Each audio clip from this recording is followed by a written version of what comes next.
Welcome to Data, Dollars, and Dynasty, the podcast where data meets destiny. 3 voices, 1 mission, using data to build a dynasty. Next. AI is going to widen those numbers. Absolutely. And that there has to be emphasis on youth identifying what those jobs of tomorrow look like. You have to understand what skills are required to even attain those jobs. And you have to start getting prepared for these jobs. Plus, it's exciting to be a part of the future, train these kids, get them ready for tomorrow, and have a lasting impact on tomorrow's workforce. So yeah, I look forward to touching minds across the world.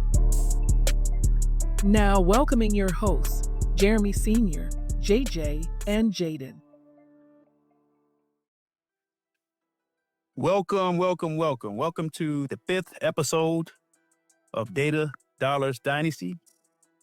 I'm Jeremy Williams Sr., CEO, founder of SaNDAI Global, our for-profit company, and SaNDAI Cares, our nonprofit company.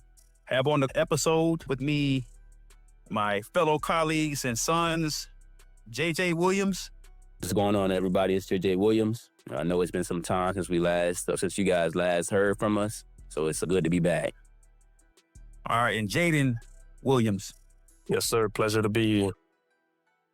All right, everybody. Yep, it's been about 3 months since you last heard from us. Over those last 3 months, we have really had our heads down. You know, we brought to you pretty quickly 4 episodes in our series of just kick things off this year. And we had initially had a nice roadmap, if you will, in terms of what we wanted to talk about on these podcasts. Last episode occurred back in March. March 7th. In March 7th, right? So, yep. And so that episode, we went back to the drawing board on one of our flagship programs called DataGen Scholars. It's a program offered through our nonprofit for high school kids across the globe, helping them to learn how to leverage data analytics and generative AI technologies and get prepared for tomorrow's workforce, where, you know, workforce is going to be dominated by AI.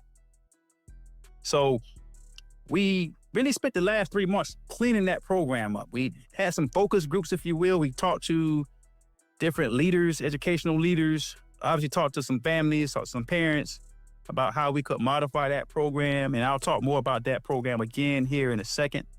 But to revisit where we are in terms of our episodes, I want to talk about the episodes thus far to give you an idea of what our journey has been to date. So the first episode was when we introduced our company and introduced this podcast. Second episode, we really spent more time talking about that DataGen Scholars program. So we introduced you to that program. Third episode, we shifted gears a little bit. We talked about how you could use data to unearth your genius or our genius, if you will. How you can use data to figure out what it is that you can be great at, can be elite at. In the last episode, we invited my twin brother, Jeffrey Williams, Microsoft guy, to come in and talk about our journey. So this is, again, my brother and I, our journey to where we are today and what role data played in that and what role relationships, whether it be family, friends, teachers, parents, of course, played in us getting to where we are today. So this episode, we're going to go back to the starting block, right? Which is this DataGen Scholars program. Of course, on the for-profit side, our emphasis is really on helping organizations build a capacity to leverage data and AI to help them earn better revenues, generate profits, better efficiencies, things of the like. On the nonprofit side, SaNDAI Cares is about the individual, okay? And I think for us, with the arrival of the new president, Washington, D.C., Elon Musk, his entity, his enterprise, the Doge enterprise, and just the work that they were attempting to do early in the fiscal year or the calendar year here, it said to us, we need to go back and look at some things, look at how even we needed to re-envision and reimagine what the future of work would look like. And then we want to incorporate that into our programming. So let's do this. I want to talk about a couple of articles before we jump into the DataGen program. There's a couple of articles I know we looked at over the last 3 weeks that even changed how we're running this DataGen Scholars program. So that first article, let's talk about that article, the NVIDIA CEO. You want to talk about that a little bit, Junior? Yeah, definitely. So everybody just get you guys caught up. About, I want to say a month ago, Fortune, they published an article that basically just speaks about the importance of AI and whatnot. And that the reason why it's so important is because they actually got one key person to come in and give them a quote and really talk about how AI is going to impact jobs of the future. So, but this important person was NVIDIA CEO Jensen Huang. For any of you guys that are not familiar with NVIDIA, they're basically one of the big tech superstars when it comes to companies, right? They actually produce the chips that many AI companies use in their products and whatnot. So they're very important, very essential to the world of AI.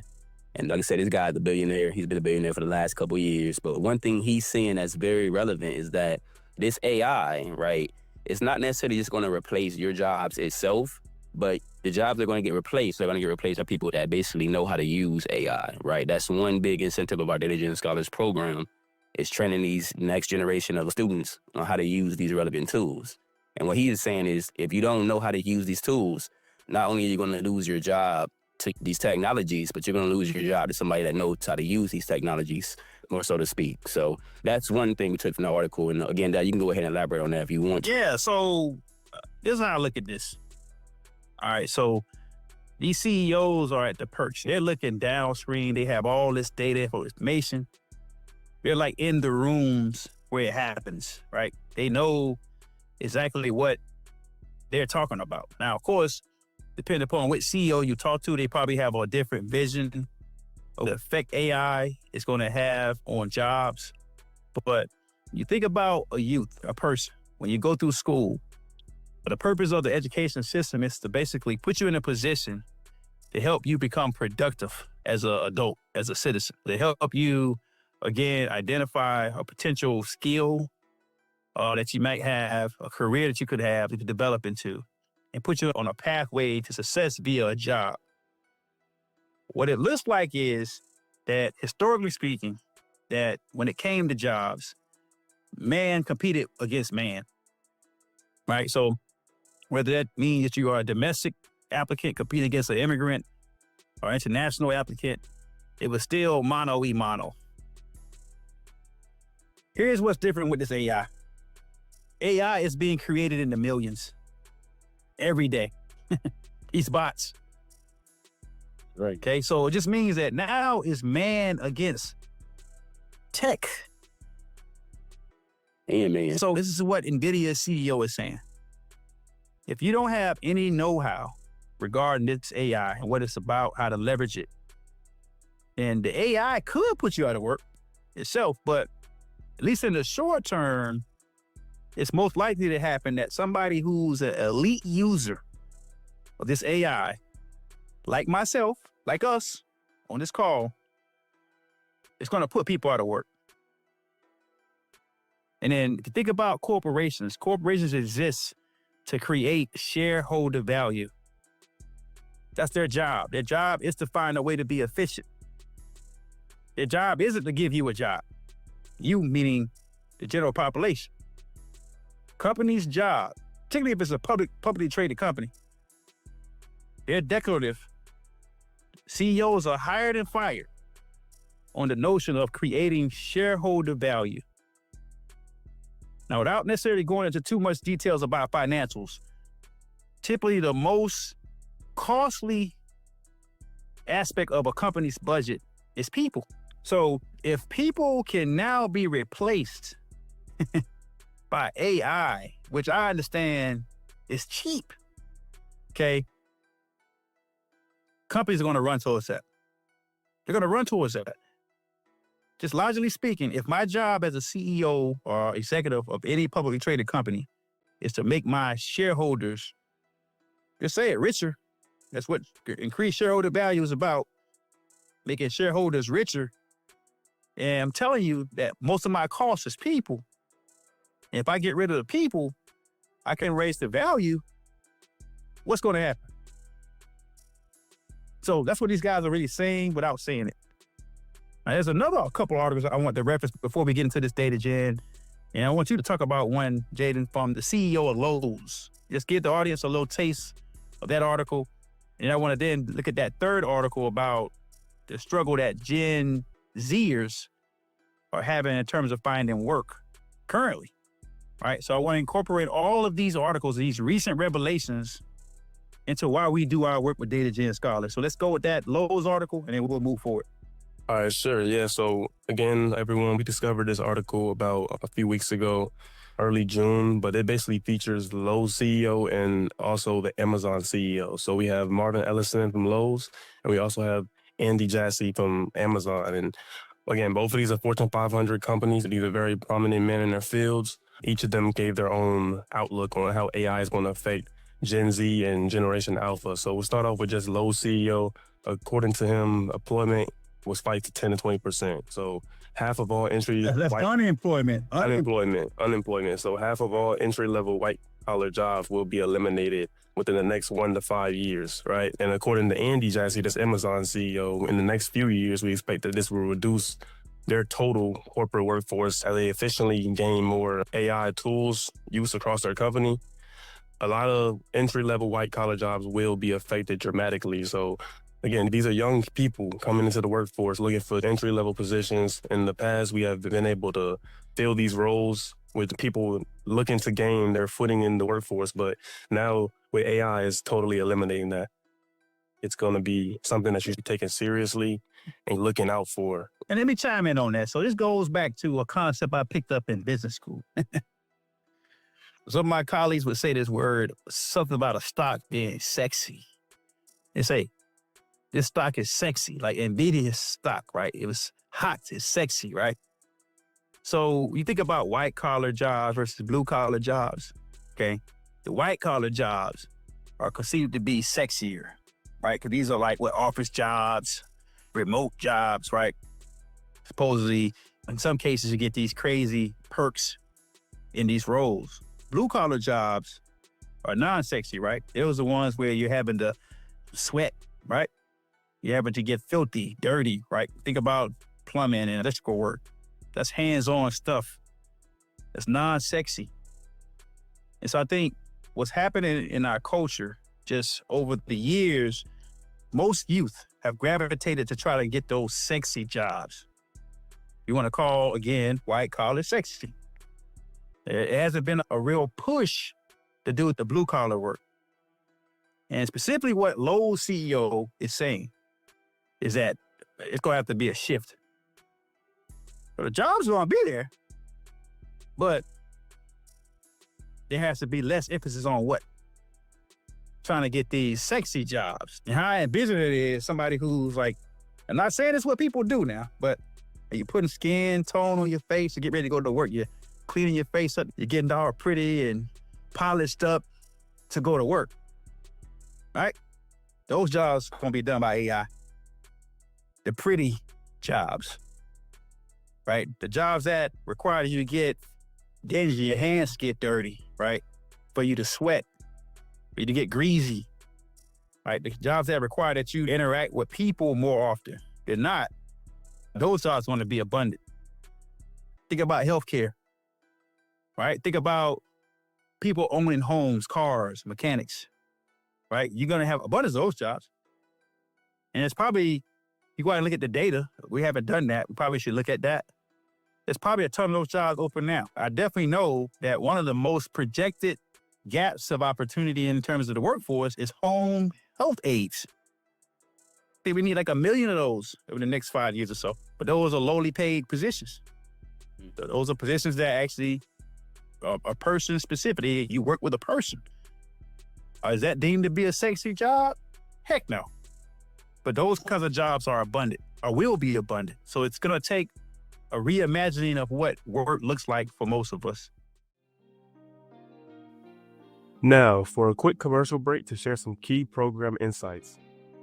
You've got grades, you've got ambition, but now you need experience that counts.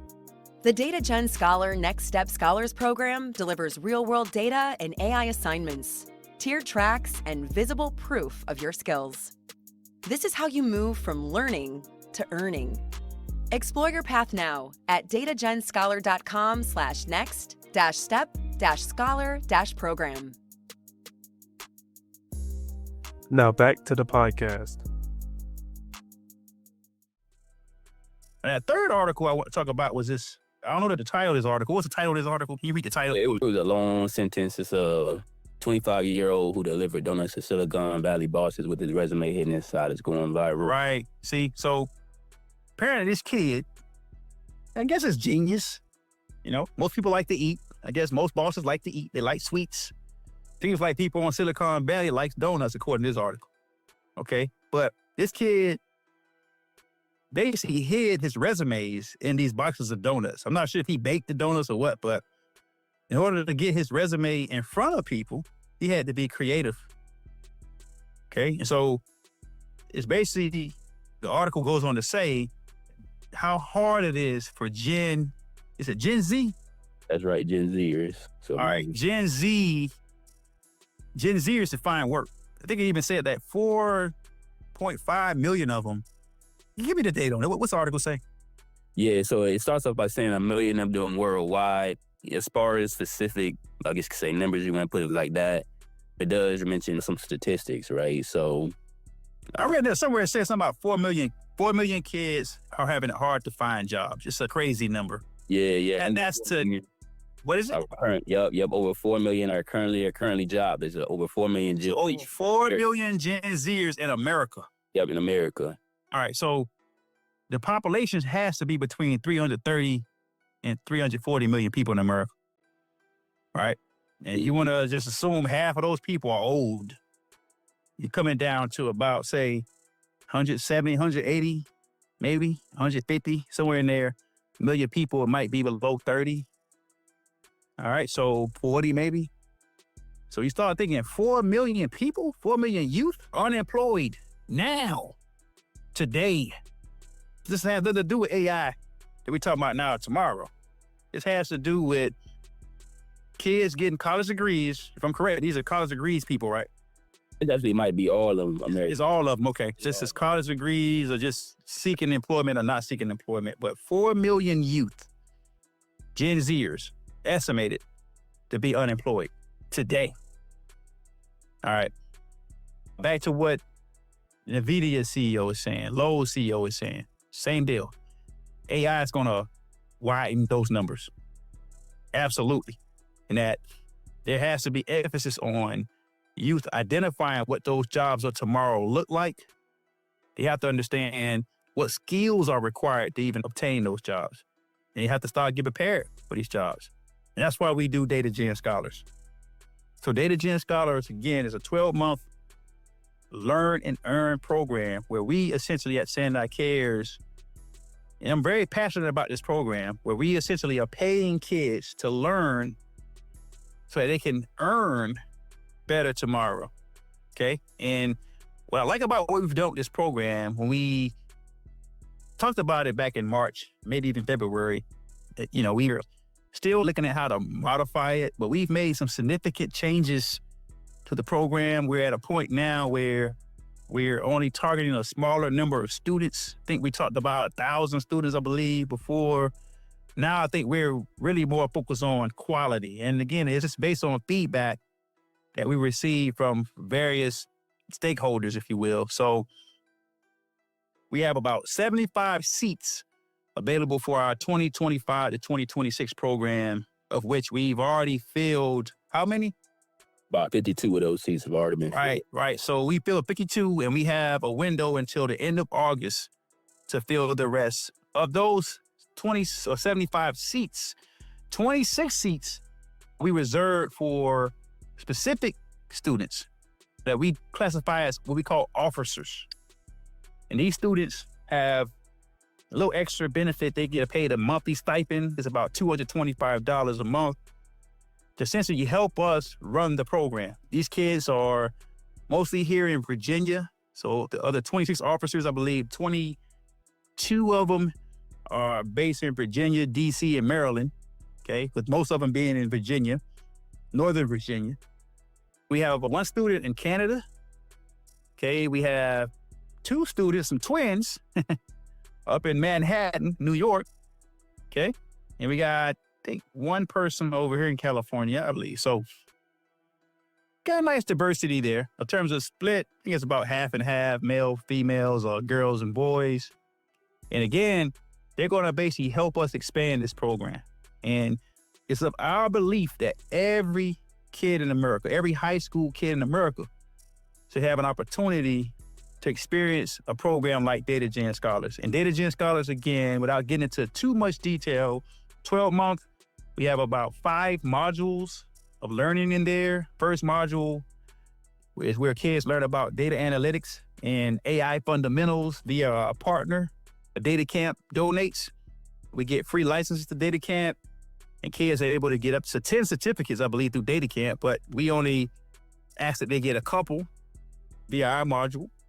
We have module 2, which is on generative AI. So we actually teach the kids how to use 10 relevant Gen AI tools. Think about ChatGPT, Microsoft Copilot, Google Gemini. You got Synthesia, and we show them how to do these videos to train, right? We got module 3, which is on AI ethics and responsible use of AI. So about 12 topics there that we basically subject the students to, where they learn how to use it appropriately, how to disclose use of AI, being that it's going to be more prevalent. And then the 4th module is just specific to career readiness. So now we're helping the students understand how to think about obtaining partnerships or sponsorships, people to essentially represent them. We expose them to different career types that might be available to them in the future. Just a lot of different things we do there. We have a social media etiquette course in there where they learn how to present themselves on social media. And the last module, that 5th module, is where we actually give them a job. We call it a micro job. And that's for all of our participants, but our officers specifically, their micro job experience starts at module 1. So they have an opportunity to do assignments with us in literally the first month of joining with us. So again, we're very excited about the 26 kids that we have in this program. Okay, we developed a new website. So we had a new website up. We introduced a new accelerated option. We had some parents that talked about us considering students that didn't have the 12-month runway. So we have a 6-week offering accelerated program we currently offer for summer school options, if you will, called DataGen Scholar Summer Program. That program is going to then morph into just a regular accelerated option come September 1. So we just expanded a lot of aspects of this program. We're keenly excited about that's going to lie ahead for our students, our 26 students that are officers, and the remaining students that make up that 75. We have an event planned in August. We're going to invite a bunch of stakeholders out to that, the governor's office, congressional leaders, federal and state. We're going to invite some school leaders out, right? Superintendents. These are, of course, in Virginia. We're going to invite out some philanthropists, some corporations to just experience this program. And our students are going to be on display. So we're just very excited about where we stand with DataGen, where we are looking to go with the next few episodes of our podcast series is we're going to bring the students in. When we started talking to these officers about 2 months ago, we just were thrilled with just how poised these students are, how excited they are about tomorrow, even their accomplishments that they had experienced thus far in their short lifetimes. But we're going to bring them in and have them talk to you. So what you can expect from us in the next, say, 3 to 4 episodes, we'll bring in 3 or 4 of our students. And we're going to have them just talk to the world and talk to our audience and give you some ideas about how they see this stuff. It's great that we come here and talk about it, but why do they want to learn the DataGen Scholars hats off? What value they see in the program? And we hope that information is then used to help other youth, particularly if you're an artist member and you're listening and you think your student or your child needs to be introduced to this kinds of opportunities. We want you to hear from that student why it's a great idea to consider DataGen Scholars. So that being said, I don't have anything else I want to add. I think we can conclude this podcast. JJ, Jaden, you guys have anything you want to add before we jump off? Yeah. I would just say going back to the DataGen Scholars program, everybody, again, we're looking forward to bringing on those students and having you guys hear from them. But what I can say in the meantime, again, is we work with the kids up until this point, which is great seeing their interest in these new technologies. Sometimes it's easy for us to say, hey, the next generation is doomed, or in this case, where I think I'm actually in the same generation, but a lot of kids were actually still training. So that's another good aspect. But it's good seeing these kids, their interest in the topics, as they learn little stuff, right? Even the micro job that my dad just mentioned, having the kids learn the financials and whatnot regarding that. It's good seeing their interest in teaching them something that they didn't know before, and then just seeing them say, oh, I didn't know that, or that makes sense, or that's cool that everything is tying together now, right? Just helping them connect those dots, because we were all young at one point. We were all in our teens. If we had maybe information that we didn't know existed, it could have helped us out. So again, just giving these kids an extra helping hand and being a light for them in the dark. Hey, and then talk a little bit about, too, I failed to mention this, just the variety of applications we're getting. So where are these non-officer students, or the other 28 kids that have already applied, where are these applications coming from? Definitely, yeah. So again, both of them are coming from the U.S., but we got kids applying from India. We got one kid that applied, I believe, from Taiwan. Yeah, Taiwan as well. So that's over there in Asia as well. Rwanda as well, right? Yeah, Rwanda, Africa. Yeah, somebody from Rwanda applied. And then we also have a few from Europe as well that I believe are showing interest in the program also. So honestly, we've been getting applications around the globe for a while now. But again, the interest is growing, everybody. It's not just in the U.S. The world is taking notice of this program and taking notice of the need to get upskilled in generative AI and whatnot. All right, Jada, you got anything you want to add, and I'll wrap up? No, I think my brother pretty much conveyed the message perfectly. It's just exciting to be a part of the future, training these kids, get them ready for tomorrow, and have a lasting impact on tomorrow's workforce. So yeah, I look forward to just future podcast episodes. I look forward to you guys learning more about the program and just touching minds across the world. Now, for a quick commercial break to share some key program insights. DataGen for Her is reshaping how women enter and thrive in the world of data and artificial intelligence. This reimagined experience helps women gain real-world AI skills, build confidence, and apply technology to real-world challenges. Learn more at datagenforher.com. Now back to the podcast. Yeah, so I'd say I'll conclude this episode by just saying, look, it's not just us saying this. The third article we talked about, 4 million kids are unemployed right now. Okay?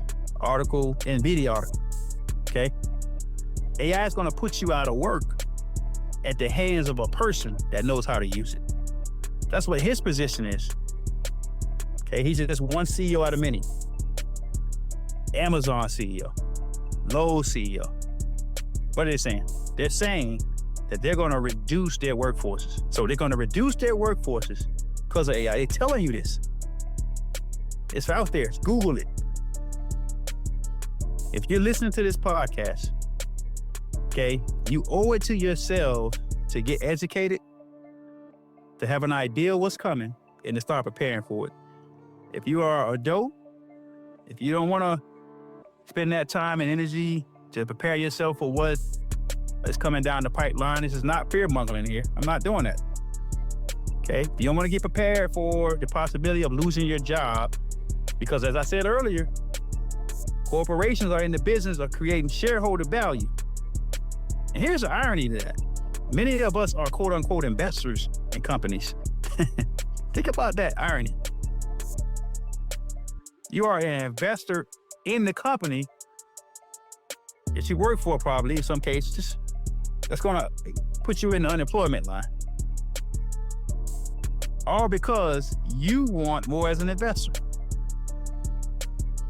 Think about that irony.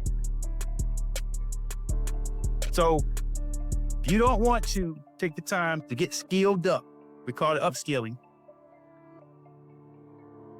don't let your kids suffer. Don't let your children suffer. Look at programs like DataGen Scholars and try to get your kids some fundamental skills that can help them start thinking about these jobs of tomorrow and how to prepare for them. Are we saying that DataGen Scholars is going to prevent you from having the kind of, hard luck or future child having hard luck in finding a job. I'm not saying that. But it will give them an outlook on what to expect for jobs of tomorrow. So challenge to you as an adult, as a parent, is if you don't want to take that time to do so, don't let your kids suffer. Thank you for tuning in to this episode of Data, Dollars, and Dynasty. The views and opinions expressed in this episode are those of the individual speakers and do not reflect the views and opinions of SaNDAI Global or SaNDAI Cares. Visit us on our website at datadollarsdynasty.com to learn more about our companies and our priorities. Also, follow us on social media at Data Dollars Dynasty. We're on Facebook, Instagram, and TikTok. Thanks again for tuning in. We look forward to catching you on the next episode.